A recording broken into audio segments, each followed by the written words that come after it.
The best Sooner recruiting and football news with Parker Thune and Grayson Singleton. You better lock it up. No, you lock it up. You lock it up. Lock it up. Hit the guys up on the Riverwind Casino call-in line at 405-329-9000. Or text the show on the Knippelmeyer Chevrolet text line at 405-651-3439. Do it! Just do it! Now, with Locked In, here's Parker Thune and Grayson Singleton. It is Locked In, brought to you by Dorsey Jones Buick GMC out in El Reno. Fantastic staff out there, great sales environment, great service, friendly service advisors, half-price oil changes on Saturdays. If you haven't been out to El Reno to check out Dorsey Jones Buick GMC just yet, now is a great time to do so if you're trying to grab a new vehicle this spring. 405-651-3439, excuse me. Got tongue twisted there. 405-651-3439 is the Knippelmeyer Chevrolet text line. For those of you that love chiming in and day out, how we doing, Mr. Singleton? What is up, man? How's it going? Just vibing, man. Repping the Jackrabbits today. I was about to say, it's a San Diego State? Are they in the South Dakota South State? Dakota State. I'm stupid. It's all good. SDSU, you know. Are they in the NIT, the CIT, or something? I don't have a clue, man. We The halcyon days of SDSU basketball have long passed us by. What you know about Mike Daum? Who? Exactly. You don't know anything about Mike Daum. I got nothing for you. Those that do know about Mike Daum know how ridiculous Mike Daum was back in the day. The pride of Kimball, Nebraska. I believe the leading scorer in the history of South Dakota State basketball. He was a movie back in the day. I had fully convinced myself that back in the 2017 tournament, 16 seed SDSU was going to be the very first 16 seed ever to knock off a number one. Wait, what year did you say this was? Because 17. Okay. Because when you say back in the day, you and I are both below the age of 30, so That is true. what the hell does back in the day mean when it comes out of our mouths? Pre-COVID. Anything pre-COVID now I'm not is gonna- back in the day. I'm not going to lie to you. That is the perfect answer. Exactly. Anything that happened before COVID is back in the day. Facts. Blake Gamble has brought it to my attention that South Dakota State's girls play OSU on Saturday. So They there's do. that. You want to know the funniest thing? What's that? And one of my former classmates, one of my best friends actually, told me this. So Oklahoma State was horrid at basketball this year, right? 15-17 was their final record. Not only did they get into the NIT tournament, which I didn't even think was a possibility, they're hosting it. They are hosting a game in the NIT. That's how you know that the NIT is unserious these days. Oh, it's incredibly unserious. Did you see what happened with South Alabama? Yeah, didn't they get invited? Then the NIT was actually like, actually, we invited too many teams. Yes. You can't come. Yes. Oh, how long has it been since the NIT was relevant? Because the NIT actually used to be kind of a big deal. When you and I were kids, the NIT was actually a thing. Because I remember the first time I saw Kentucky in the NIT, and I was like, wait, what? And they went and smoked everybody. I can't remember what year that was. I might have been, 10, 11? Hadn't been all that long, really, since teams were regularly accepting invites to the NIT if they fell just short of the tournament. Now these days, you saw it with Oklahoma last year. Right. They were the first team out, and they're like, screw it, we're not going to the NIT. Yeah, that's more of a new phenomenon. The NIT most definitely used to actually be something people cared about. Gunny says the NIT has never been relevant. Okay, I'll take your word for it, Gunny. Gunny has never lied before. 405-651-3439. Hey, we got an hour, as we do every weekday here on Locked In, and we're going to spend the vast majority of it talking about OU football and recruiting. And Grayson, boy, how quickly things have flip-flopped with Jonathan Hatton, the four-star running back out of Cibolo Steele High School down in the San Antonio area. Felt pretty good about OU yesterday. Feel pretty good about Texas A&M today. It's going to be one of those two schools on decision day. He commits this Saturday. The thing, though, and this is just part of the changing of the guard, the new era at the University of Oklahoma, and, of course, as many of you saw, the Sooners hired a new general manager from the NFL ranks today in Taylor Red. I guess he doesn't come directly from the NIL ranks, as he's been working with the athlete group for about the last 8-9 months, but spent 7 years in the league, 6 years, 6 years in the league as a scout for the New England Patriots. Part of the reality under new management when it comes to personnel at the University of Oklahoma is that the way that the Sooners are going to be looking at things in the talent acquisition game, Grayson, both as it pertains to recruiting in the portal, is it's not about how talented this guy is. It's not about how much we need this guy. It's about the sheer value that he brings to the table relative to the investment that we would have to make into acquiring his services. That is the way that Jim Nagy and Oklahoma's new personnel department are going to look at this, which is not shocking, right? Because if you look at the NFL and the way things are operated in the NFL, you absolutely cannot have any dead weight on your roster. You have 53 spots. 53 roster spots. Everybody on that roster has earned their place. And a salary cap. Which we're going to have in college football before too long. So, yes, you have a larger roster in college football. Right now, 85 Scallies. Thinking eventually it'll be 105.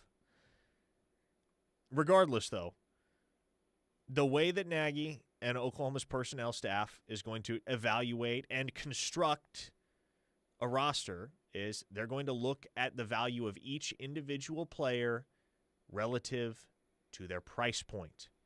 And as I understand it, Grayson, as I have come to understand it, they don't really see running back as a premium position, a position where you need to invest hundreds and hundreds of thousands of dollars into elite talent, which, and I know you and I were talking off air about this, that kind of mirrors the current trend in the NFL in many ways. Which, by the way, why it makes sense that your GM and your assistant GM have very strong NFL ties. Jim Nagy was in NFL front offices. Your assistant GM now, his name is slipping my head. My apologies for that. Also recently in the NFL. It makes perfect sense. And we're not just going to talk about this with Jonathan Hatton. We're going to talk about it with another running back that Oklahoma has been going after, if you want to get into that today. But if it's coming down to a bidding war, and it seems like that's the case with Jonathan Hatton, here's what I didn't consider, and shame on me for not thinking about this. Parker, does it feel this way to you? But this is weird. The whole atmosphere over this is really, really weird when it comes to recruiting a college player. When you're talking about it flip-flopping from Oklahoma, now Texas A&M's in the race, but it's still Oklahoma, and then now it's Texas A&M. But it could flip again by the time Jonathan Hatton. This reminds me, sorry people, but this is a very genuine reminder. This reminds me of when we were on LeBron watch the first time he left Cleveland, where he was going to go, with flip-flopping between which team he was going to go to. So, and it obviously a lot of it comes down to money.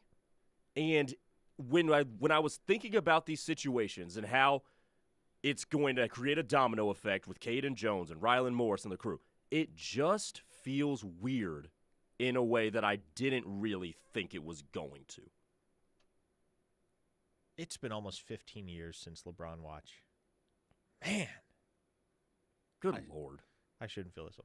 I know, right? I don't care about the NBA. NBA's woke. But you do feel weird. I mean, feel old, though. Yeah, no, I do. And I'll tell you this much.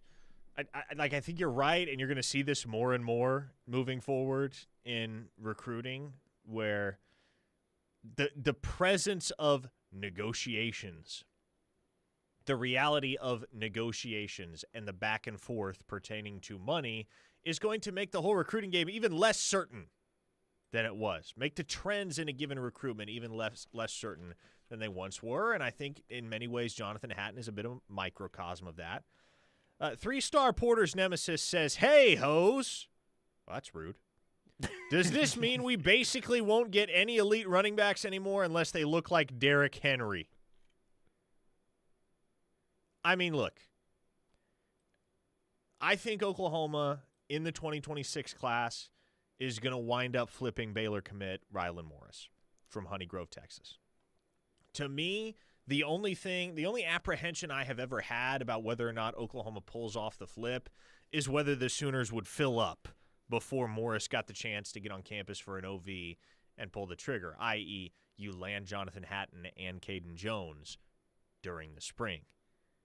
Needless to say, Grayson, both of those guys I mentioned, Hatton and Jones, I mean, if you told me they're going to commit before the end of the spring, I would have believed you. If you told me they're both going to commit before the end of the spring and neither one of them is going to pick Oklahoma, that would have been a little bit harder to believe. But it certainly looks like that's the direction this is headed with each of them individually. Hatton trending to A&M, and I don't know where on earth Caden Jones is going to be committing next week, but he is committing next week, March 26th. That is next Wednesday on your calendar. Mm-hmm. The 4-star running back from Jenks, Oklahoma legacy. Here's what I know at this point.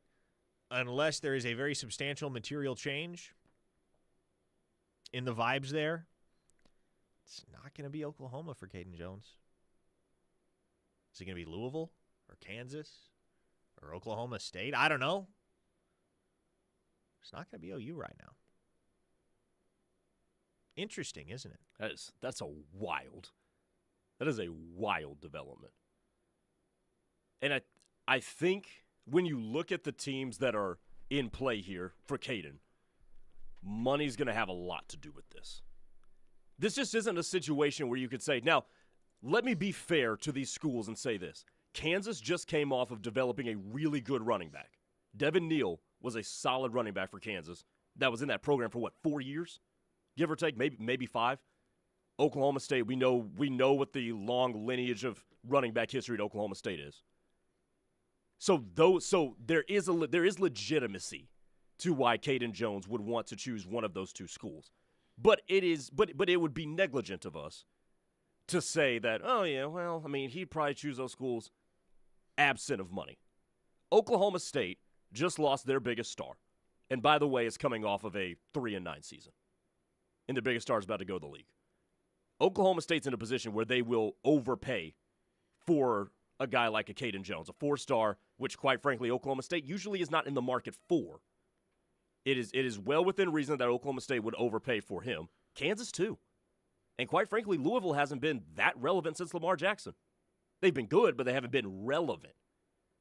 So you sign a prospect like that gets you back in the mind's eye, maybe not next year, but in 2026, 2027, if you keep him around and develop him. So a lot of this makes sense absent of money, but we would also be stupid to think this was a decision made absent of money. Oh, 100%. I mean, I don't think it takes a Rhodes Scholar to read between the lines there. But I also think, if you're looking at this from a business standpoint, you can't look at a decision like that and conclude, okay, it's all money. Yes, money is a key factor, and it's probably a key factor in 80 to 90% of recruitments these days. But it's about not only money, but opportunity as well. Yeah. Now, you can get past, you might be willing to take, and this has happened before, plenty of kids have been willing to take lesser money for more opportunity, for better opportunity, a more immediate path to playing time. But you can certainly make the argument that in the case of a guy like Caden Jones, let's say he goes to Oklahoma State. Not only is he probably getting paid more than he would at a place like Oklahoma because, frankly, Oklahoma State needs him more than OU does. Yes. And would value him higher than OU would, but Oklahoma State's going to get him on the field sooner. Oh, yeah. And once he cracks that rotation, they're probably going to get him on the field more because what do we know about DeMarco Murray and the way he operates? He loves the committee approach. Mm-hmm. Loves the committee approach. Oklahoma State, man, what they have demonstrated over the years is that if they got a bell cow, they're going to ride him. They will run them into the ground. Ollie Gordon, they did it. Chuba Hubbard, they did it. Maybe it's Chuba Hubbard's demise at Oklahoma State that last year. And then when he got hurt, they did it with L.D. Brown. Chuba Hubbard was so much fun to watch. Dude, there for a couple he years. was cold, man. Oh, he was so good. He's cold. Sooner Bump says, truly don't mean to be negative, just realistic. How many more blows does our football program have to take to realize we aren't the same OU and may not be again, at least for a while? Whoa, Sooner Bump. Damn. Kind of a doomsday outlook, isn't it? What blows are you talking about? I guess that would be my question. What blows are you talking about? What blows has OU football endured in the big picture as of late? Yeah, you took a bunch of small blows in 2024, and unfortunately they added up something fierce because of, well, most specifically all the injuries that you dealt with. But how many big blows has OU football taken? What is that in reference to? I really think the anomalies of the 2024 season still hang over like a dark cloud, especially with that being your first year in the SEC.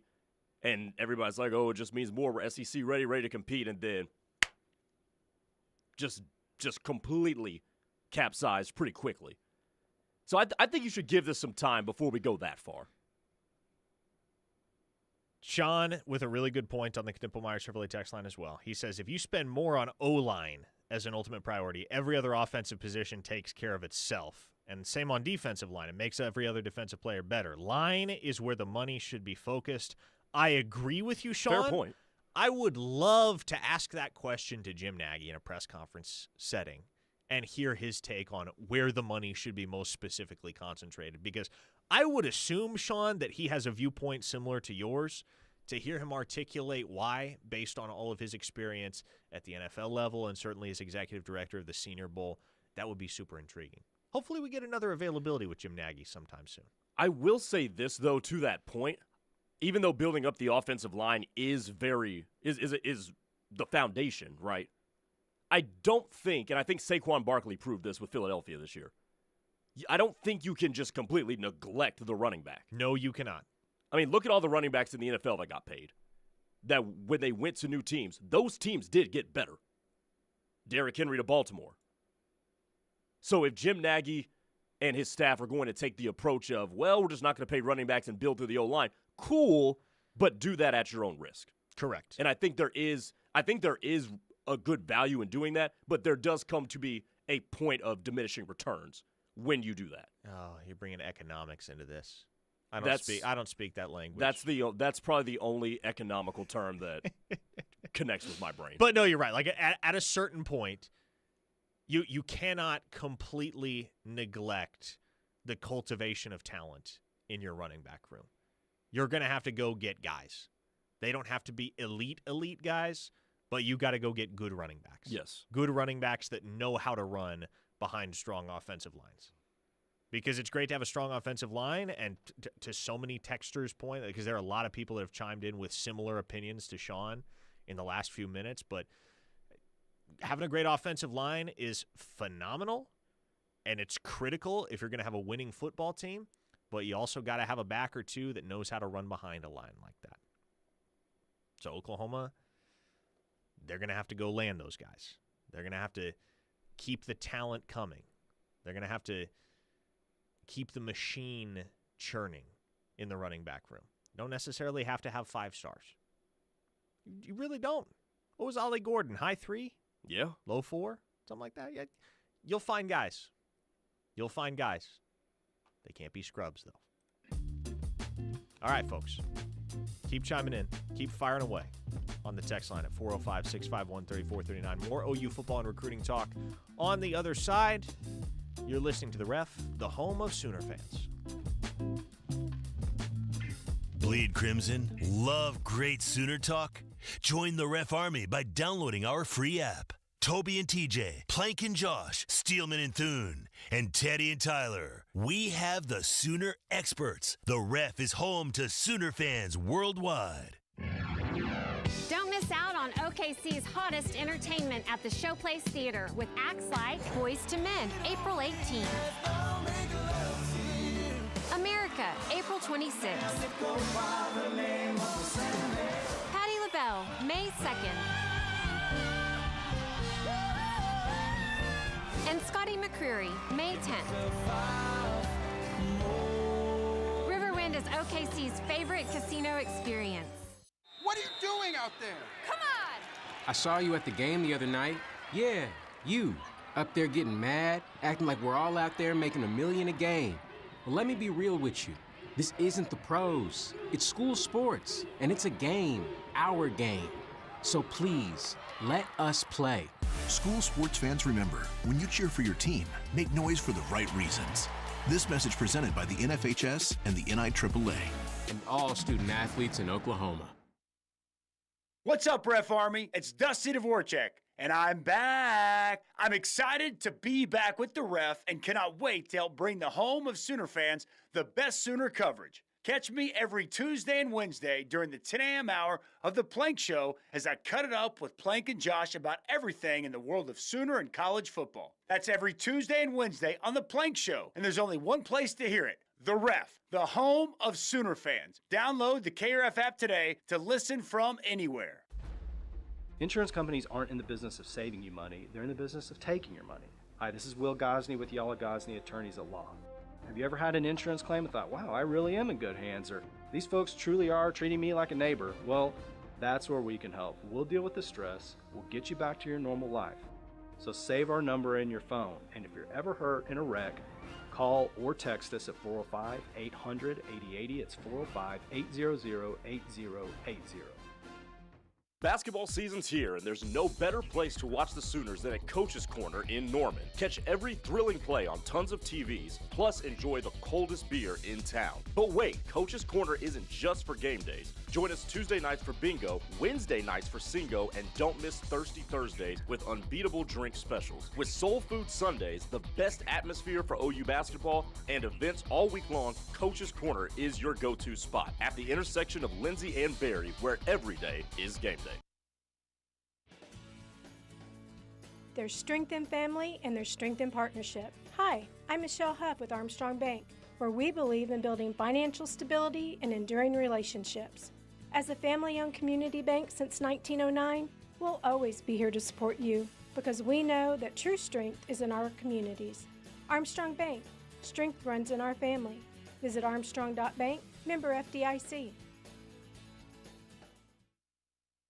The deals are madness this March across Esquire Honda's full inventory. Pay just $299 per month on a new 2024 Accord Hybrid Sport. And we've got APR starting as low as 1.99%. Plus, for every vehicle purchased in March, we'll donate $100 to Toby Keith's OK Kids Corral. Payments at $299 and a great cause. Now conveniently located at 89th and I-35 or online at esquirehonda.com. $299 for 3 years, 10,000-mile lease, $4,300 down plus DT now plus first month's payment, $1.99 for 36 months. Cannot combine through AHF ends 4125.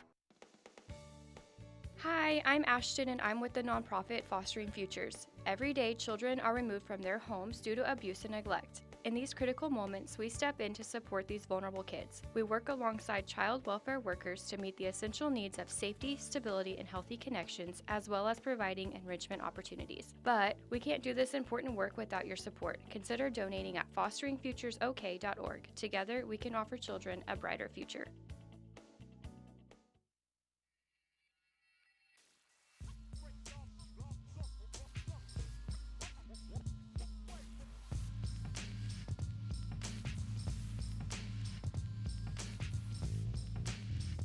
I don't know if you've seen this, Grayson, but there's a guy on Twitter who goes by the moniker T3 Bracketology.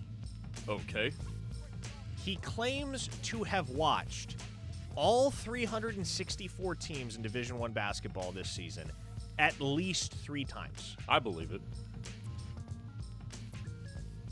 All 364 teams, 3+ times apiece. I believe it. In a follow-up tweet, where he was previewing the first 4 matchups tonight, he claims to have watched 21 North Carolina games, 17 San Diego State games, 10 Alabama State games, and 9 St. Francis games.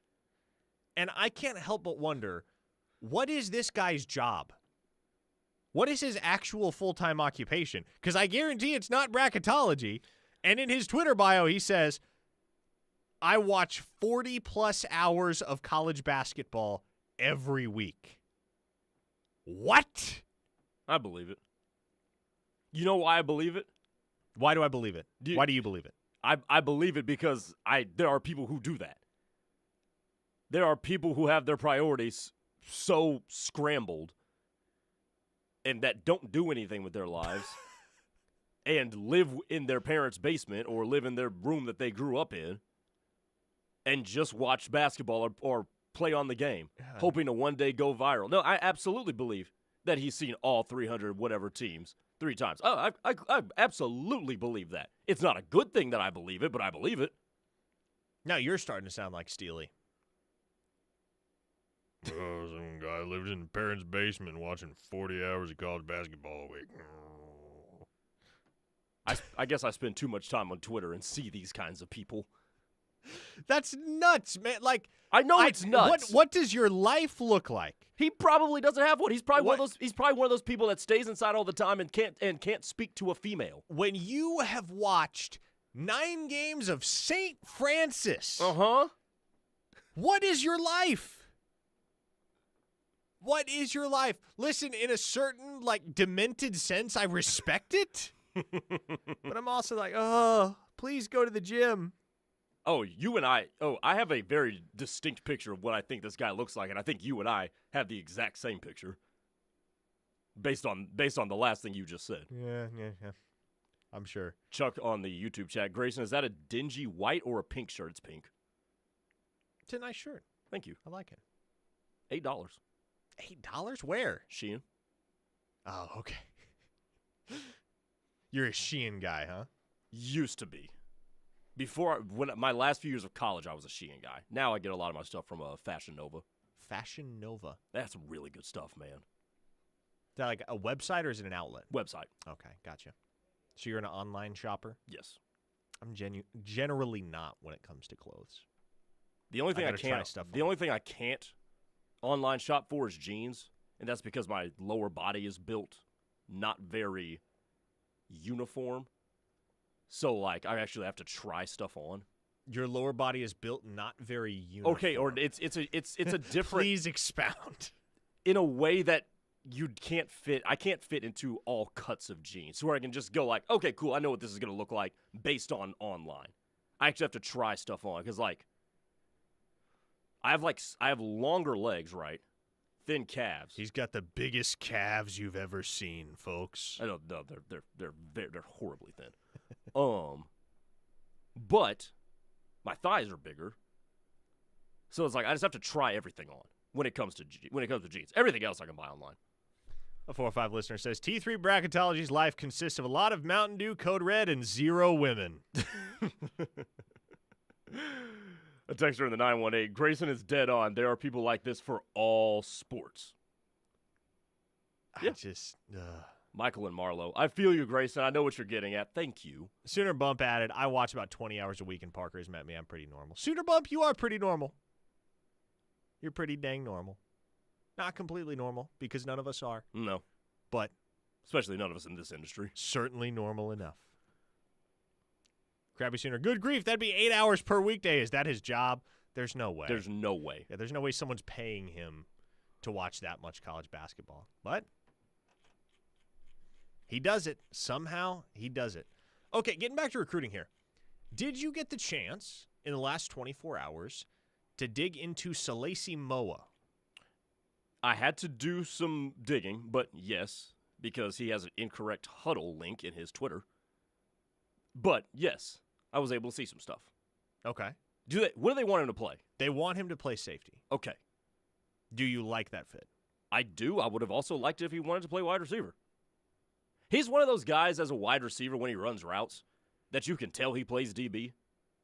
You know, some of those guys that just understand leverages and stuff like that. That very good point. The one thing we talk about with Travis Hunter is that he plays wide receiver like he plays he plays wide receiver as if he's a DB, and he plays DB as if he's a wide receiver. And it makes him elite at both. And I think now Salesi Moa is not Travis Hunter by any stretch of the imagination. But some of the things upstairs translates to how he plays the other, if that makes sense. So I think he's a smart guy. I think he's got room to grow in terms of his body, which obviously he will. He's got a nice-looking frame. And if they bring him in, the one thing I love is his straight line speed. He will close space. That's my early read on him. He's a safety target for the OU staff. He has offers. He does have schools that are recruiting him to play both sides, that want him to do the whole wide receiver defensive back thing like a Travis Hunter, which, again, having seen him in person this past weekend, I think he's capable of. I just, just because you're capable of it doesn't mean you should do it. Mm-hmm. And how many Travis Hunters are there? That's a one-of-one type dude. And so I will be very curious to see whether Oklahoma can effectively sell it to that guy that, hey, you need to just pick one thing and stick with it. That's what's going to get you the league. And I think for Brandon Hall, given what he did with Billy Bowman, given what he's done with some of those other safeties that are currently in that room, he's got a pretty strong developmental pitch to make. By the way, I think it gets understated. I think it gets undersold how impressive it is that Billy Bowman became one of the best safeties in the country, because he's a guy that obviously had a ton of athleticism, always had a ton of athleticism. He was a two-way prospect in high school. There were schools that wanted him to play wide receiver. There were schools that wanted him to play defensive back.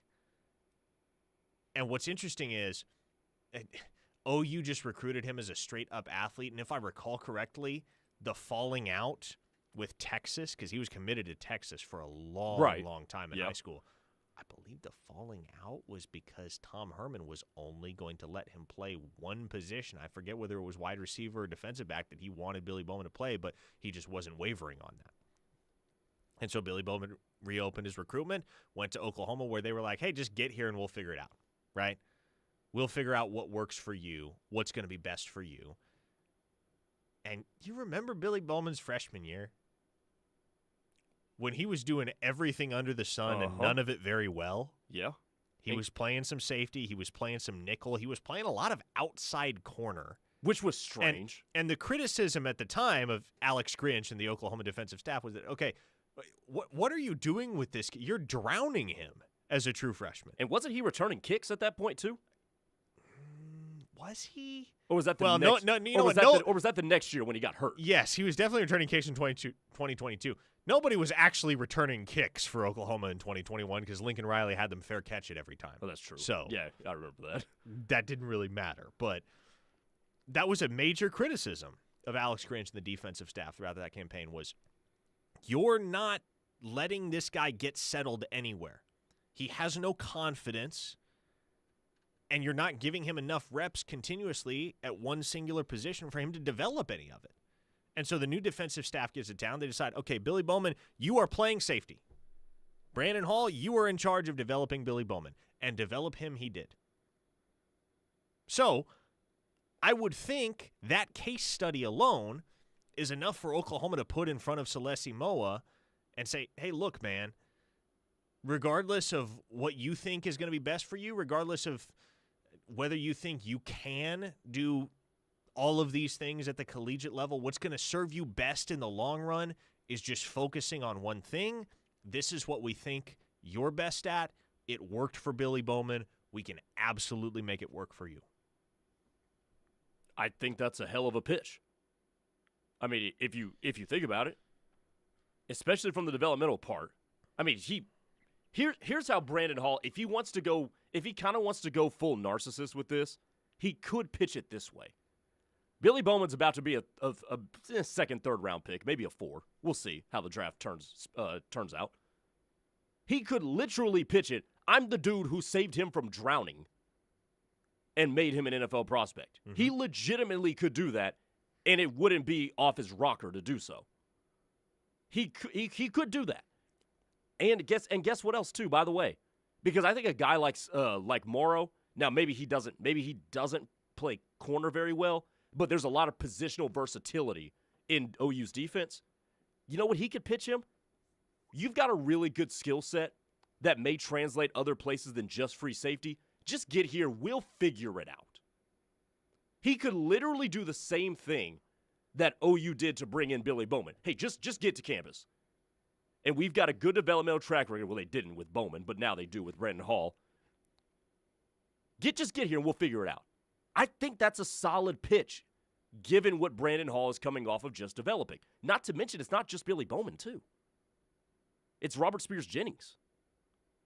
Robert Spears-Jennings, he was going to go play wide receiver at Ole Miss before OU got involved in his recruitment.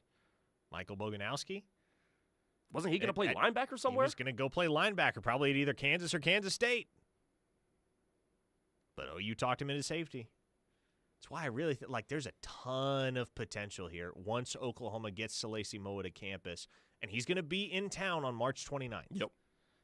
That is the date he's got an unofficial visit set to Oklahoma. That precedes his June 6th to 8th official visit, and so you can start making that pitch for real at the end of this month. Denver from Indiana on the text line said, I watch at least 30 hours of basketball a week on 2 TVs and make a dang good living. 3 acres of land, married 28 years, so in the words of DX, I got 2 words for you two. Didn't mean to offend you, Denver. Did not mean to offend you. I respect the balance that you have cultivated in your life. I do too, and because of that, I'm going to ask you this, because maybe someday in my life I'll try to mimic it. What do you do for a living? I'm very curious how you watch 30 hours of basketball a week and live on 3 years later. I'm very curious. Salute I guess to you. I would love to know as well. Let us know. But hey, when you say 30 hours of basketball a week on 2 TVs, is this 15 hours? Are we talking 15 hours? Or are we talking 15 hours? Because go ahead. Like 30 total TV hours or 30 hours on 2 TVs? Because if you're watching 2 games, you're not watching 1. And chances are, the way college basketball staggers their games, you're flipping between channels too. A 405 listener says, I missed the 2 words. He didn't include the 2 words. He did not include the 2 words. I think they were kind of implied. Come on now. Let's use our brain. Brian and Bixby says, wait, Alex Grinch wasn't coaching him well? Color me shocked. Yeah, imagine that, right? Gunny says, I watch 0 hours of basketball a week, but I will listen to Toby call any OU game. You're a real one, Gunny. Thank you for your service. Okay, let's end another timeout here. We'll come back. Got a few texts regarding Nagy and the personnel department that we'll dig into a little bit on the other side. You're listening to The Ref, the home of Sooner fans. Don't go anywhere. We'll be right back. This is Sooner linebacker Kobe McKenzie, and you're listening to The Ref, home of the Sooner fans. Looking for a trusted, locally owned and operated roofing company in Oklahoma? Black Thunder Roofing is a top-rated Home Advisor Elite Service Award winner and recipients of multiple Angie Superior Service Awards. They can do it all. Black Thunder also does free inspections and estimates. Locally operated in Norman and Edmond, Black Thunder Roofing serves OKC's metro area south to Purcell, Noble, Blanchard, as well as Yukon, Mustang, Bethany, and Piedmont. Visit blackthunderroofing.com or call 405-473-8028 for your free estimate today. Mike Steele here for Lasher Home Comfort Systems, your trusted home comfort experts in the Oklahoma City metro area. Tim Lasher and his team have more than 130 years of combined experience. They recognize a significant number of homeowners live with inadequate home comfort systems. They specialize in diagnosing your home system issues while providing more efficiency and reducing your utility costs. As an authorized dealer of American Standard, Tim can service your residence or business. Call Tim and his team at 405-579-3113. Lasher Home Comfort Systems. Life is yours to spend. Spend it making more money. Spend it making more memories. Spend it learning a new skill. Spend it teaching an old trick. Spend it career climbing. Spend it mountain climbing. First United Bank. Spend life wisely. Are you looking for a luxury apartment for rent in Norman? The Falls at Brookhaven offers stunning 2- and 3-bedroom spacious floor plans with large walk-in closets, washer and dryer hookup, and a fabulous kitchen in a well-maintained, calm environment. From plush carpet to sleek stainless steel appliances to a pool, 24-hour fitness, and 2 dog parks, the Falls at Brookhaven has it all. Call our locally owned and operated community at 405-701-8233 or go online to thefallsatbrookhaven.com for a free tour and see what living in luxury is like. Want a chance to win big with your bracket this March? The Refs Bracket Challenge is back in 2025, and we are once again the home of winning big amidst the madness this March. Why don't you explain this to me like I'm 5? Just visit kref.com/bracket and click the link to join the Refs Bracket Challenge to see if you have what it takes to best our hosts and the rest of the Ref Army for a chance at March glory. Do it! Just do it! The Refs 2025 Bracket Challenge is brought to you by Louie's Grill and Bar.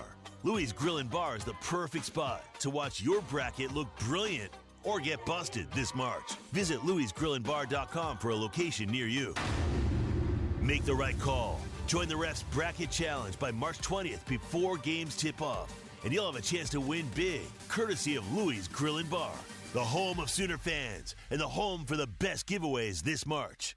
Oklahoma DRS helps job seekers with disabilities become taxpayers. Their whole thing is to help people with disabilities go back to work. They knew that I would be successful if I did not give up. They have given me the power and confidence to face any challenge. I'm just glad that, DRS was there. Empower yourself. Talk to DRS Vocational Rehabilitation Or services for the blind today. OKDRS.gov.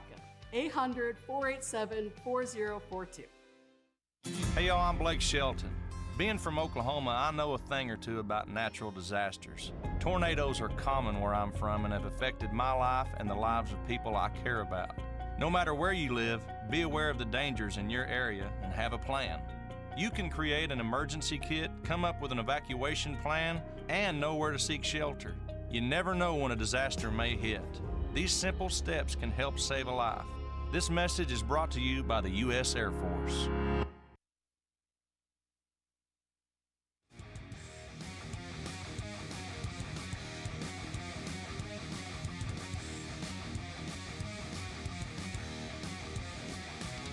In case you missed it earlier, the state of West Virginia is launching an investigation into the NCAA Men's Tournament Selection Committee for leaving the Mountaineers out. Grayson Singleton just rolled his eyes here in the Buffalo Wild Wings studios. I'm rolling mine as well, because, what do you expect to find in that investigation? You think you're going to find some Connor Stallion-style manifesto? Sinister plan to keep West Virginia out of the field of 68. What good is this going to do? I know I said this yesterday, Parker. We're doing this Florida State thing all over again. And it's stupid. What is this going to... You know what this is going to do, Parker? What's that? It's going to screw the rest of us. Because now, you know what the NCAA is going to do now? They're just going to stop telling us who the first four teams out were. We knew the fifth team in that four-team CFP was Florida State. We all knew that. They didn't need to reveal that. But every year after the brackets unveiled, they say, here are the first four out.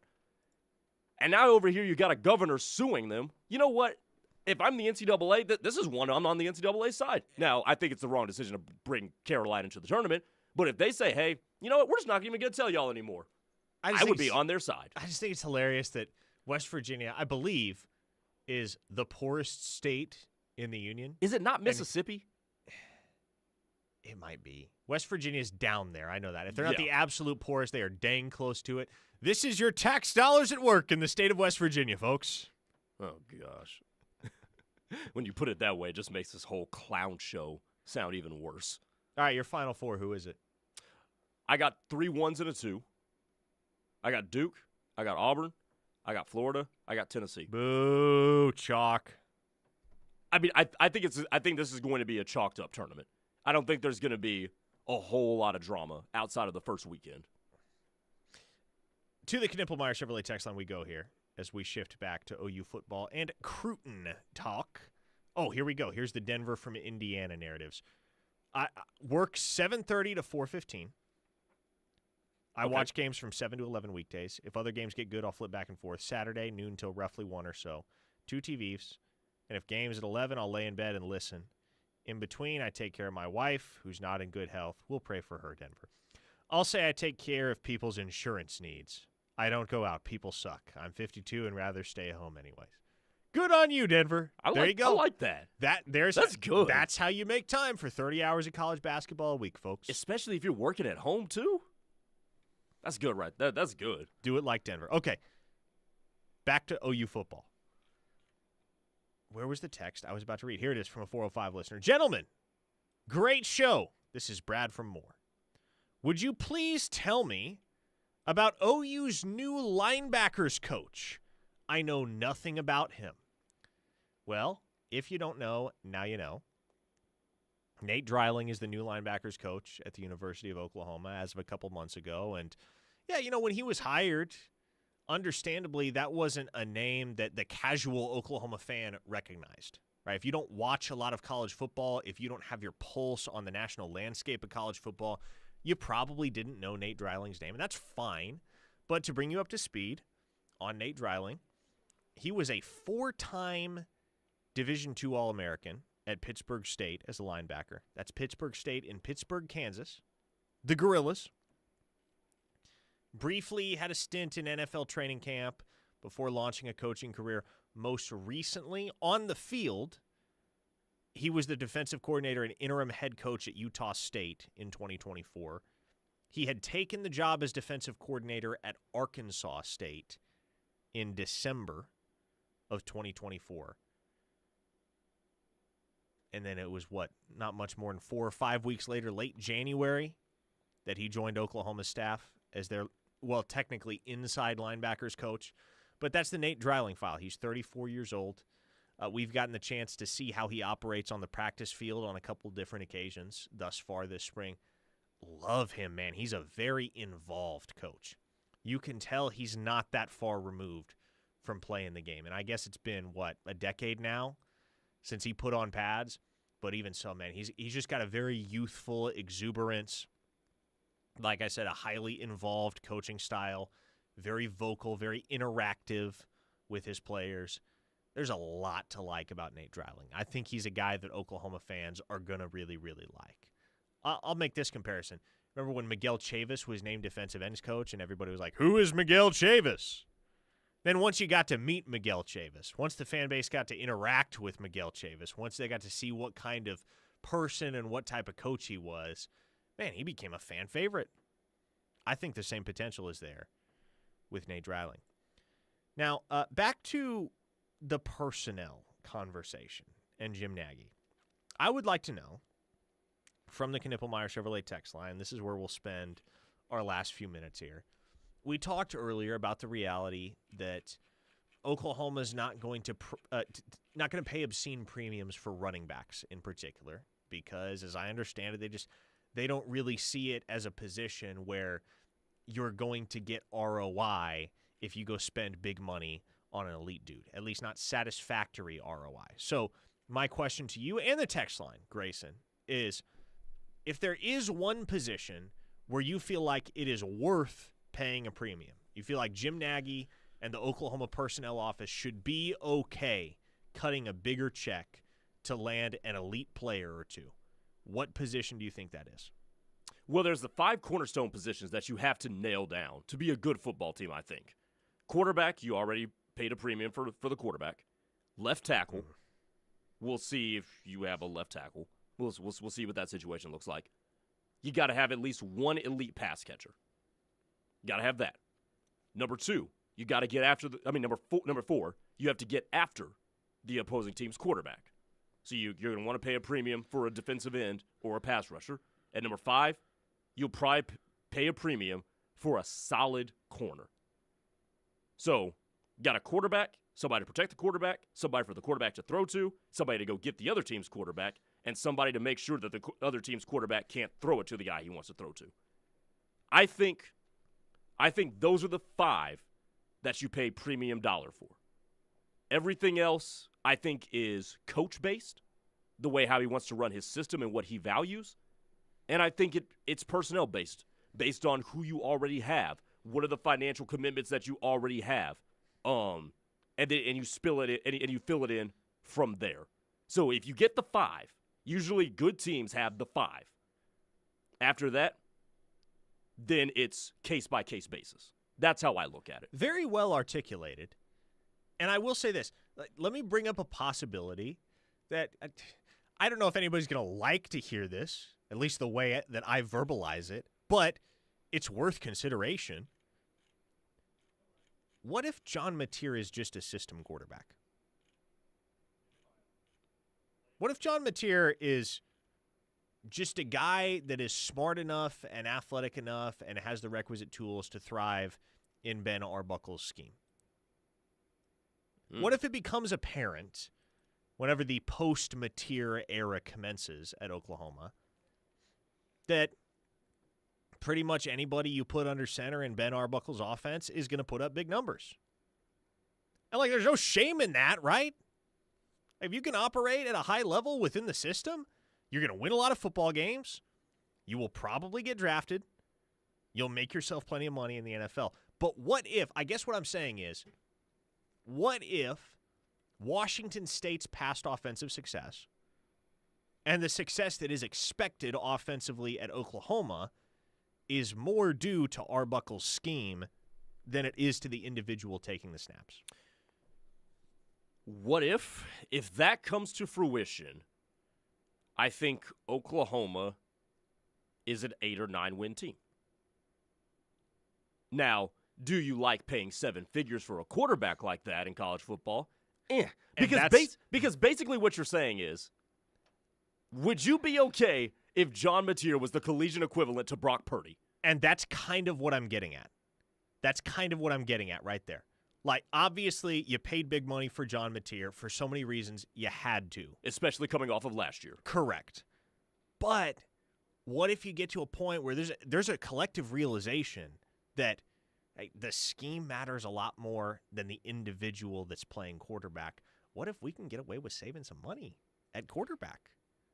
What if some of that money could be reallocated post-Mateer to a big-time edge rusher or a big-time receiver or a big-time left tackle? And I think that is the most dangerous of all the slippery slopes you can go down. Because you can cheap out at certain positions. You can cheap out at safety. You can cheap out, say, at inside linebacker sometimes in this day and age of football. Hell, you can cheap out at running back, which it seems like that's the direction OU might go. But when you cheap out at quarterback, you are playing a perilous game. And at some point, it may not hurt you one year, it may not hurt you the year after, but at some point in time, that will come back to bite you. Ask the 49ers with Jimmy Garoppolo. Or any other any NFL team. We don't have a college example of this because we haven't had to talk about this conversation in college for long enough. But ask teams like hell of Brock Purdy. When it comes to it, and you have to ask that quarterback who you've cheaped out on, take us to the promised land, and they can't do it. That's generally what you have with a quarterback that you cheap out on. So that's a very slippery slope to go down. An Ohio listener says, if we just handed the ball off and didn't turn the ball over, we're an 8-9 win team. I think there's plenty of truth there. 3-star Porter's Nemesis says, as long as Mateer can get 25-plus touchdowns and less than 8 turnovers, I feel like he'd be worth the investment. And, again, right, like that's it's a seesaw. You got to be real you are playing with fire at that point. Even if you do come to the conclusion that we can afford to spend a little bit less at the quarterback position, it better work. Because if it doesn't, it's the easiest thing in the world to question, right? It's the easiest thing in the world to second guess. It's the easiest thing in the world for your fan base to crucify you over. You didn't go get us an elite quarterback and we didn't win. How could you let this happen? You know who else got 25 touchdowns last year as a quarterback that we really don't talk about in a positive light right now? Now, granted, he had a little bit more than 8 turnovers. A little bit. Carson Beck. He had 28 touchdowns. My point is, 25? I know we're just throwing a number out there, but if we're talking about John Mateer as a 25 touchdown scoring quarterback, that running game has to be very, very good. Mark and Marlo on the text line says, never about X's and O's, but Jimmy's and Joe's. A 918 listener, conversely, says Niners went to a Super Bowl and legitimately could have won with Jimmy Garoppolo. But what was the last part of that I said? When you want that quarterback when you have to say, hey, take us to the promised land, what happened? He could not make the last throw he needed to make. Just saying. Tyler from Kellyville says, program, slow jam, hologram. I don't care, Mateer for Heisman. Okay, Shannon Sharp. Chris from Knoxville says, Iowa would have loved an elite quarterback over the last decade. And like that's what you can't fall into. That's what you absolutely can't fall into.